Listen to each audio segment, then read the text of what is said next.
Olá, boa tarde. Pesquisa aponta que crianças de até 13 anos representam, em média, 60% das vítimas de estupros registrados no país. E tem mais, os casos de maus tratos e estupro contra crianças e adolescentes de 0 a 17 anos aumentaram nos últimos 2 anos. As informações constam no Anuário Brasileiro de Segurança Pública. No Jornal da Justiça de hoje, vamos trazer os dados atualizados sobre o assunto. Vamos agora aos outros destaques do dia. Ministro Gilmar Mendes do Supremo Tribunal Federal determina a criação de comissão para discutir propostas sobre ICMS de combustíveis. Presidente do Tribunal Superior Eleitoral, ministro Edson Fachin, rebate afirmações falsas contra o sistema eletrônico de votação. E ainda, pessoas com deficiência ou mobilidade reduzida podem votar em sessões acessíveis nas eleições gerais deste ano.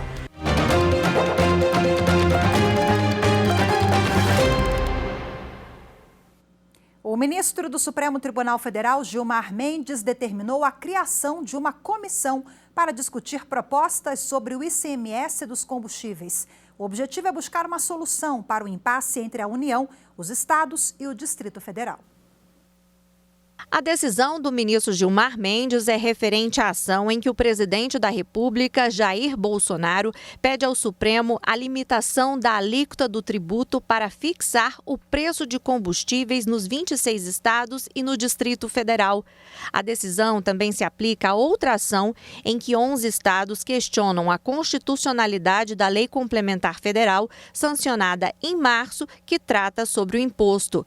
A nova regra determina a uniformidade das alíquotas do ICMS incidentes sobre combustíveis em todo o território nacional. Ao determinar a criação da comissão, o ministro do STF, Gilmar Mendes, explicou que o objetivo é buscar uma solução para a divergência entre a União, os estados e o Distrito Federal sobre a arrecadação e o fluxo de ativos financeiros nos preços dos combustíveis.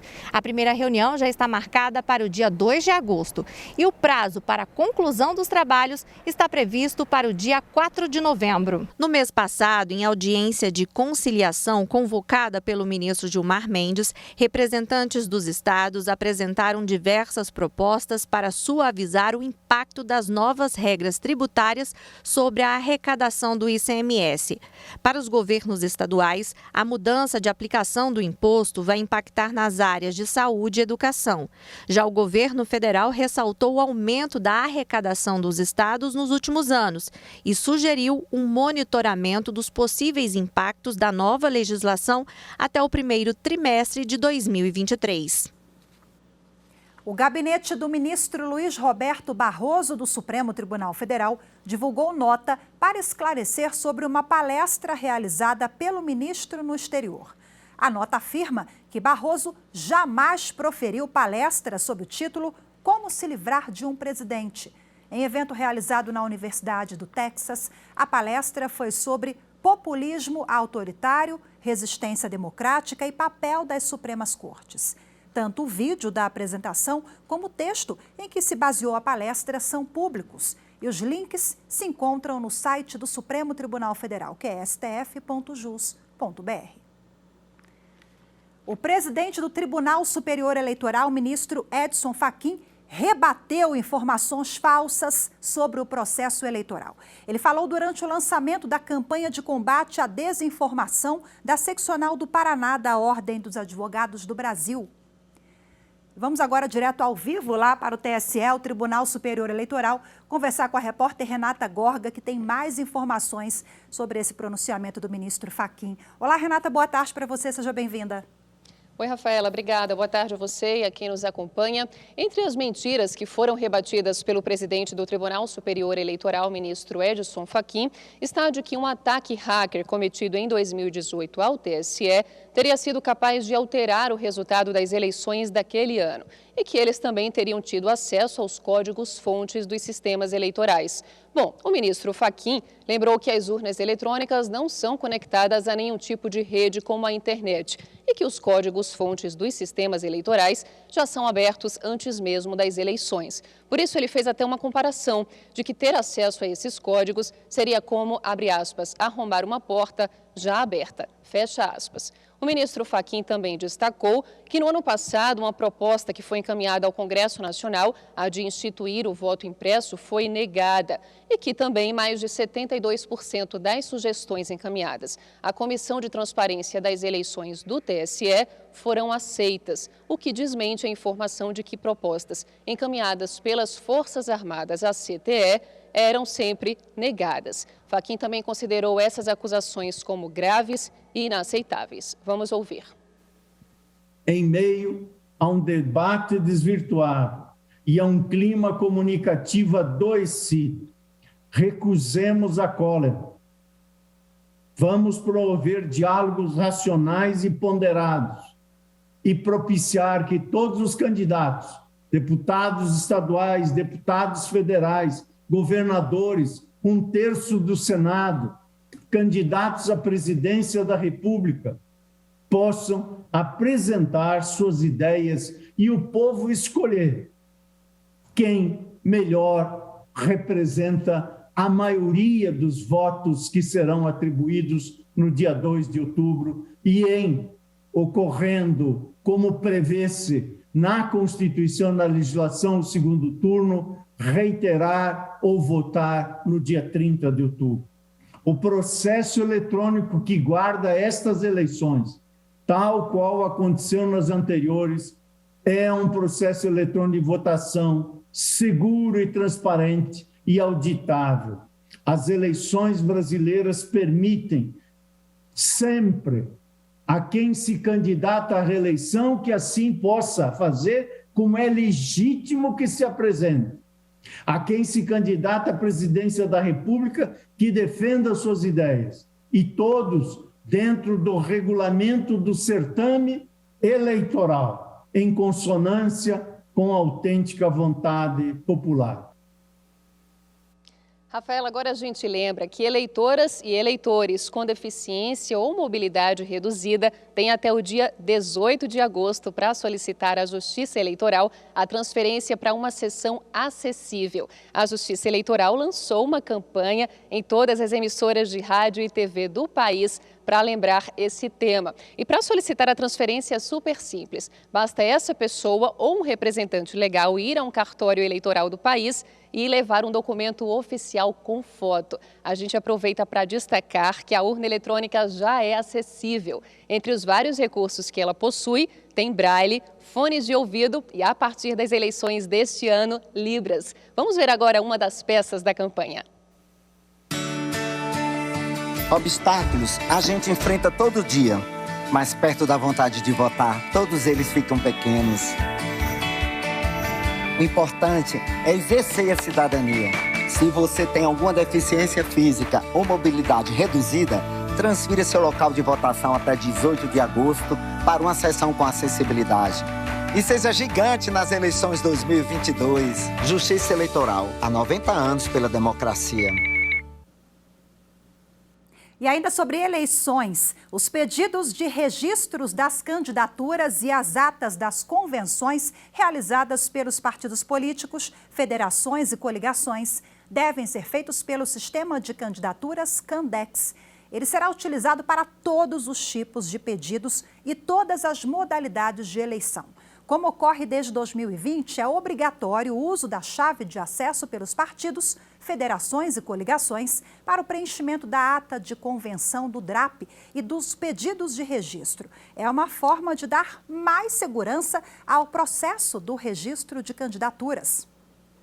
Bom, a única exceção é para o preenchimento do requerimento de registro de candidatura individual apresentado diretamente pela candidata ou pelo candidato escolhido em convenção que não teve o registro requerido pelo partido, federação ou coligação. Para esse caso, será disponibilizado o manual do Candex. Você encontra mais informações em tse.jus.br.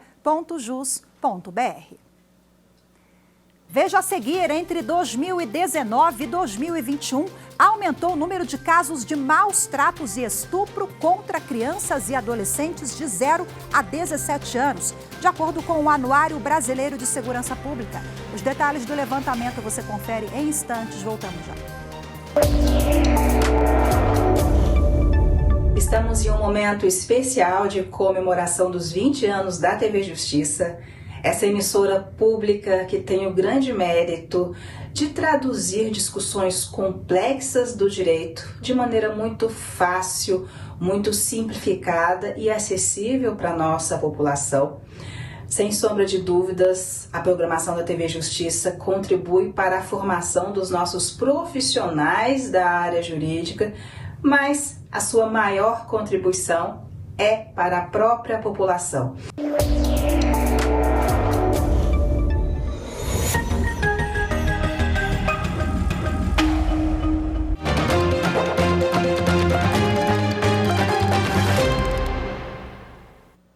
O Anuário Brasileiro de Segurança Pública indica que os casos de maus tratos e estupro contra crianças e adolescentes de 0 a 17 anos aumentaram nos últimos 2 anos.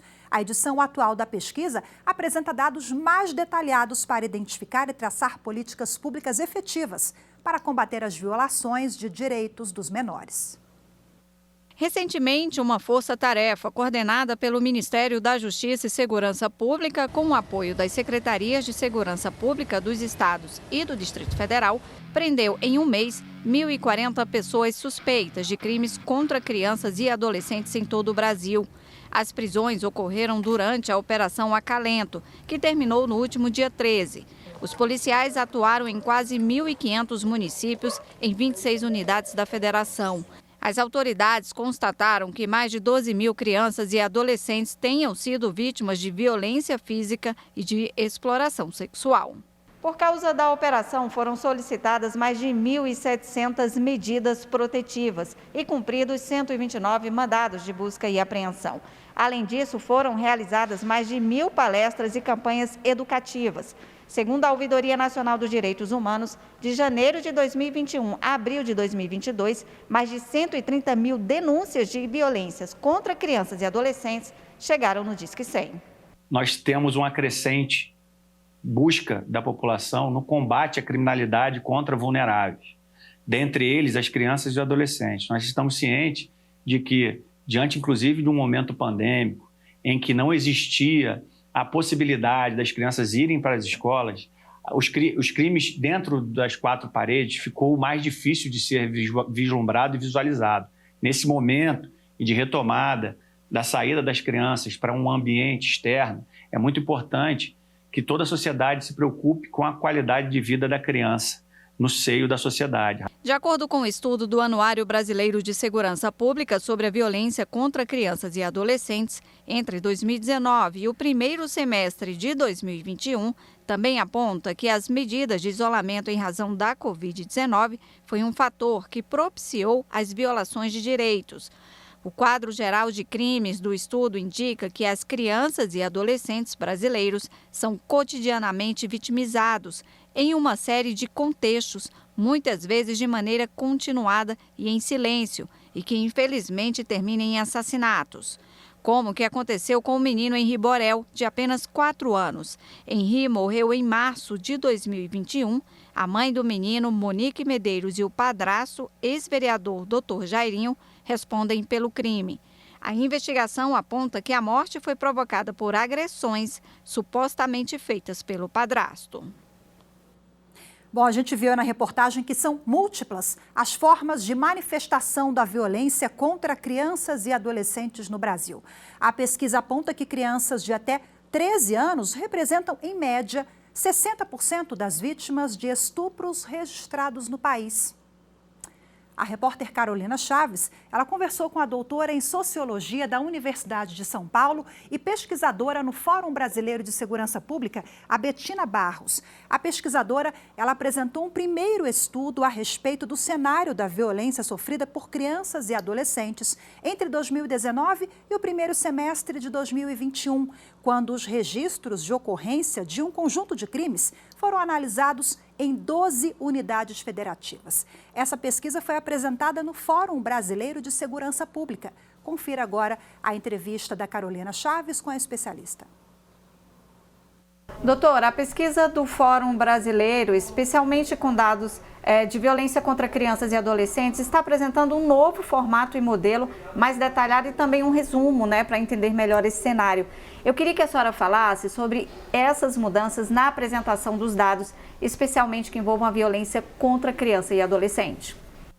Isso, exatamente. Então, a gente fez um primeiro esforço que foi publicado no final de 2021, com dados de 12 unidades da federação em relação a esses crimes. E esse ano, então, no anuário, a publicação anual do Fórum Brasileiro de Segurança Pública, a gente estendeu essa avaliação, essa análise de registros em relação a todas as unidades federativas do país, e em relação também, então, a todos esses tipos penais, que eu recém citei. Então, esse ano a gente tem, digamos, uma possibilidade de avaliar as violências, não apenas aquelas que vitimam fatalmente as crianças e adolescentes e as vítimas de estupro, mas também violências que acontecem, sobretudo no seio familiar, como maus tratos, como abandono de incapaz, etc.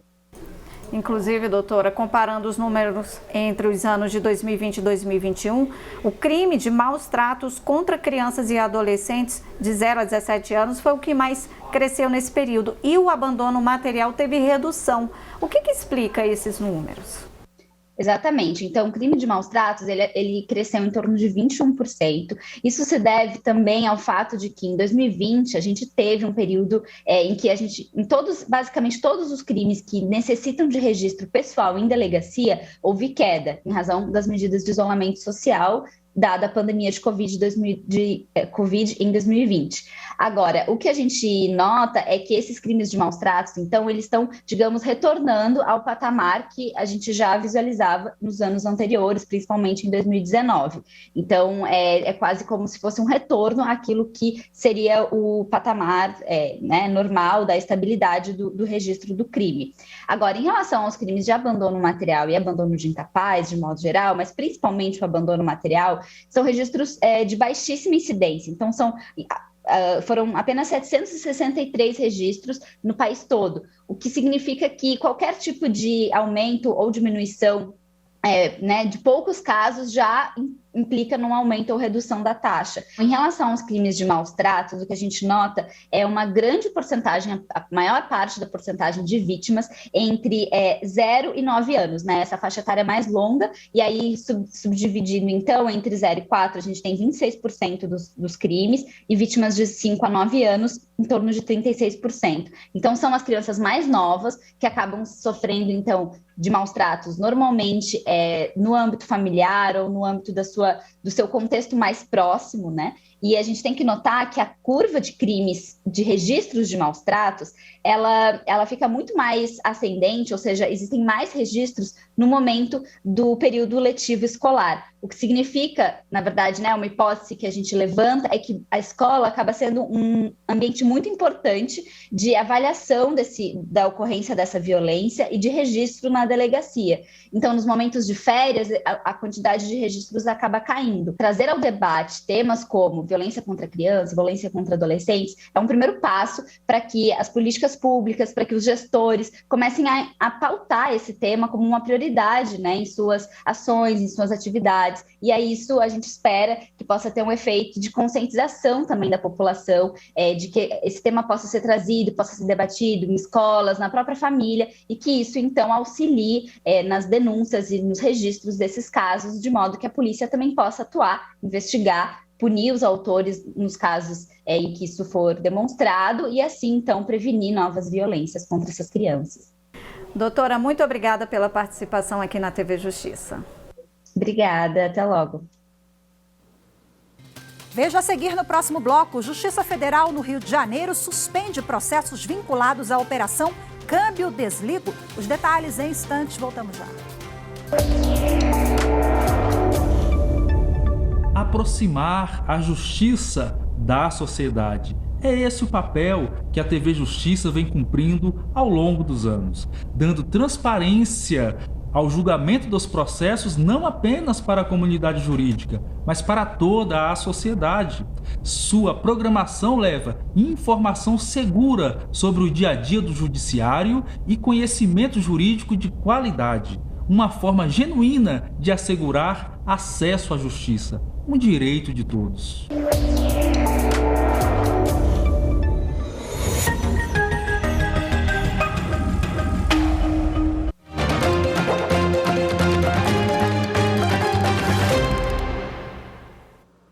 A Justiça Federal no Rio de Janeiro suspendeu os processos vinculados à Operação Câmbio Desligo até que o Superior Tribunal de Justiça julgue recurso que analisa a competência da 7ª Vara Criminal para processar e julgar ações do caso. A operação investiga desde 2018 uma rede de doleiros que lavava dinheiro de organizações criminosas. A decisão é do juiz federal Marcelo Bretas. A suspensão tem validade de 2 meses, prazo que o magistrado considerou razoável para que ocorra o julgamento do recurso no Superior Tribunal de Justiça. No despacho, Bretas ponderou que a competência da 7ª Vara Federal Criminal do Rio de Janeiro para processar e julgar os investigados pela operação já foi reconhecida em outras ocasiões. No entanto, não se pode ignorar a mudança de entendimento do Supremo Tribunal Federal quanto à extensão dos processos vinculados à Operação Lava Jato no Estado. A Operação Câmbio Desligo foi deflagrada em 2018. De acordo com denúncia oferecida pelo Ministério Público Federal, contra 62 pessoas, uma rede de doleiros foi criada para lavar dinheiro de diversas organizações criminosas no mercado paralelo de dólar. Segundo o MPF, uma parte desses recursos era de propina recebida por agentes públicos, entre eles o ex-governador do Rio, Sérgio Cabral. A Polícia Federal apurou a movimentação suspeita feita pelo grupo de R$ 1 bilhão e 600 milhões de reais em mais de 50 países. O Superior Tribunal de Justiça reafirma que é facultado ao juiz analisar a necessidade de prévio pedido administrativo para a cobrança judicial do seguro DPVAT. Bom, vamos direto ao STJ entender melhor os detalhes dessa decisão com a repórter Lia Mara Mendes, que traz as informações ao vivo. Olá, Lia, muito boa tarde para você. Boa tarde, Rafaela. Boa tarde a todos. A 4ª turma do STJ reafirmou que é necessário requerimento administrativo prévio para configurar o interesse de agir na ação de cobrança do seguro DPVAT. Mas, para o colegiado, a exigência não é absoluta, sendo facultado ao juiz analisar a real necessidade de pedido anterior na via administrativa. O caso teve origem em ação de cobrança do seguro DPVAT em virtude do acidente ocorrido em 2011, que resultou em invalidez total e permanente do humorista Shaolin, que morreu em 2016. A seguradora responsável pela indenização foi condenada em primeira instância a pagar R$ 13.500 aos sucessores da vítima. A decisão foi reformada pelo Tribunal de Justiça da Paraíba devido à ausência de requerimento administrativo prévio. A discussão chegou ao Superior Tribunal de Justiça, que adotou a interpretação analógica do Supremo Tribunal Federal. Em decisão sobre tema previdenciário, o STF reconheceu a possibilidade de o juiz do caso, motivadamente, afastar a necessidade de prévio pedido administrativo se a medida for excessivamente onerosa para o titular do direito. O relator, ministro Marco Buzzi, ressaltou que a ameaça ou lesão a direito capazes de motivar a manifestação da justiça não podem ficar sempre na dependência de realização de prévio requerimento administrativo. Volto com você, Rafaela. Ok, Lia, muito obrigada pelas suas informações mais uma vez. Tchau, tchau. O município de Santa Bárbara do Oeste, no estado de São Paulo, terá que pagar os valores decorrentes da integração do auxílio alimentação ao salário de uma cirurgiã dentista, mesmo após a reforma trabalhista ter entrado em vigor. A lei tirou a natureza salarial do benefício, mas o contrato de trabalho da profissional foi firmado antes dessa mudança. A trabalhadora alegou que foi contratada pelo município de Santa Bárbara do Oeste em 2001 para a função de cirurgiã dentista, cargo que exerce ainda hoje. Ela pediu o reconhecimento da natureza salarial do auxílio alimentação recebido desde 2005 e o pagamento das quantias resultantes dessa integração nas demais verbas contratuais. O argumento da profissional foi que a extinção desse pagamento significaria a redução salarial. O artigo 458 da Consolidação das Leis do Trabalho dispõe que a alimentação, habitualmente fornecida ao empregado, compõe o salário, e a irredutibilidade salarial do trabalhador está garantida no artigo 7º da Constituição Federal. No entanto, o Tribunal Regional do Trabalho da 2ª Região em São Paulo limitou o pagamento ao período anterior à vigência da reforma trabalhista, Lei 13.467, de 2017. De acordo com o TRT, a mudança na natureza salarial da parcela não significou ofensa ao direito adquirido da cirurgiã dentista. A ministra Cátia Arruda, relatora do recurso na 6ª turma, reconheceu que, com a alteração trazida pela reforma trabalhista, as parcelas pagas, ainda que com habitualidade, a exemplo do auxílio alimentação, não integram a remuneração do empregado, não se incorporam ao contrato de trabalho, nem constituem base de incidência de qualquer encargo trabalhista ou previdenciário. A relatora ressaltou, entretanto, que a alteração legislativa que suprimiu ou alterou o direito à parcela não alcança os contratos daqueles trabalhadores que já possuíam o direito ao pagamento. Tampouco atinge efeitos futuros de contrato iniciado antes da vigência. E que, caso negasse o pagamento, a Justiça estaria autorizando a redução salarial da trabalhadora e desrespeitando o direito adquirido. Assim, por unanimidade, a 6ª turma determinou o pagamento dos reflexos do auxílio alimentação também no período posterior à entrada em vigor da reforma trabalhista. Hoje ficamos por aqui. Muito obrigada pela sua companhia. Ótima tarde. Espero vocês amanhã. Tchau, tchau. Até lá.